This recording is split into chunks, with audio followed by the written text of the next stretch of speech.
Hi friends, welcome to my channel. இப்போ நம்ம என்ன செய்ய போகிறோம்டா, உருளைக்கிழங்கு கத்திரிக்காய் போட்டு புளிக்குழம்பு எப்படி செய்கிறதுன்னு பார்க்க போகிறோம். அடுப்பில் சட்டி வச்சுருக்கோம். அதை சட்டி காயட்டும்.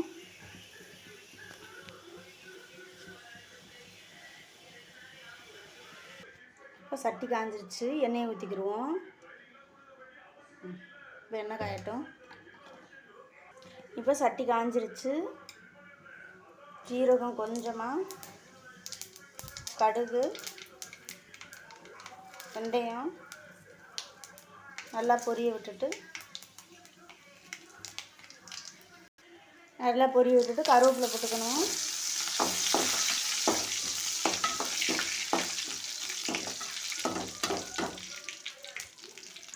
பொரிஞ்சிருச்சா? இப்போ வெங்காயம் சேர்த்துக்கிடுவோம். வெங்காயம் நல்லா வதங்கட்டும்.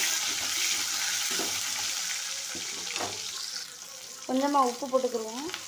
அப்படின்னா வெங்காயம் சீக்கிரமே வதங்கிடும்.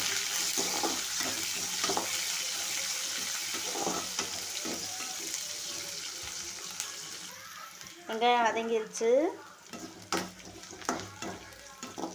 இப்போ தக்காளி சேர்த்துக்கிடுவோம். நான் 2 தக்காளி, பழுத்த தக்காளி சேர்த்துருக்கேன். இப்போ தக்காளி வேகட்டும்.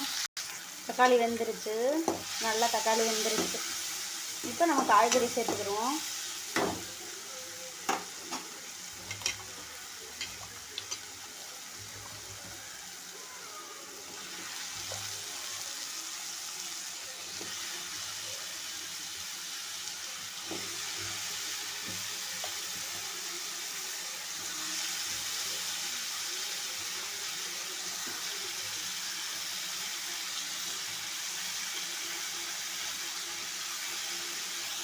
இப்போ கொஞ்சமாக உப்பு சேர்த்துக்குறோம். ஏற்கனவே வெங்காயத்தில் உப்பு சேர்த்துருக்கோம்.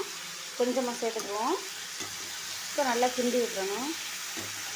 கிண்டி விட்டு எண்ணெயிலே வேக விடணும் காய்கறியை. இங்கிட்டு காய்கறி வேகட்டும். இங்கே இன்னொரு பாத்திரத்தில் தேவையான அளவு புளி ஊற போட்டுக்கிடுவோம். காய்கறி வேகிறதுக்குள்ளே ஊறிடும்.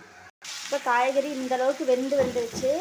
இப்போ மசாலா பொடி சேர்த்துக்கிடுவோம். நம்ம இப்போ மஞ்சள் பொடி கொஞ்சமாக சேர்த்துக்கிடுவோம். 2.5 ஸ்பூன் மிளகாப்பொடி, 3 ஸ்பூன் மல்லிப்பொடி. உங்கள் வீட்டில் காரம் நல்லா சாப்பிடுவோம், அதனால் 2.5 ஸ்பூன் போட்டிருக்கேன். உங்களுக்கு ஏற்ற மாதிரி எவ்வளவோ அவ்வளோ ஸ்பூன் போட்டுக்கோங்க. அப்புறம் நல்லா கிண்டி விட்டுக்கணும். மசாலையை போட்டு பெரட்டி இந்தளவுக்கு வந்திருக்கும். லோஸ் ஃப்ளேம்லேயே வச்சு ஒரு 1/4 மணி நேரம் அப்படியே இருக்கட்டும். இப்போ இந்த அளவுக்கு வந்துருச்சு. இப்போ தேவையான புளிக்கரைசலை சேர்த்துக்கிடுவோம்.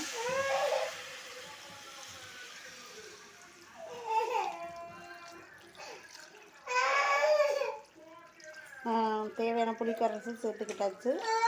இப்போ ஒரு கிளறு ஊற்றியாச்சு. இந்த அளவுக்கு வந்துருச்சு. இப்போ நல்லா மூடி போட்டு கொதி வர அளவுக்கு மூடி போட்டு வைப்போம். இப்போ குழம்பு இந்த அளவுக்கு கொதிச்சு வந்துருச்சு. இனி ஒரு 1/2 மணி நேரம் ஆகட்டும். இப்போ இந்தளவுக்கு குழம்பு கொதிச்சு வந்துருச்சு. அப்போ கொஞ்சமாக ஜீரகப்பொடியும் கரம் மசாலா பொடியும் சேர்த்துக்கிடுவோம். சேர்த்துட்டு ஒரு கிண்டி விட்டுருவோம். சேருங்க, செம்ம டேஸ்ட்டாக இருக்கும். இது ஆப்ஷன் தான், பிடிச்சிருந்தா சேருங்க, இல்லைன்னா குழம்பு இந்த அளவுக்கு வந்துருச்சு. இப்போ அரைச்ச தேங்காய் ஊற்றிக்கிடுவோம்.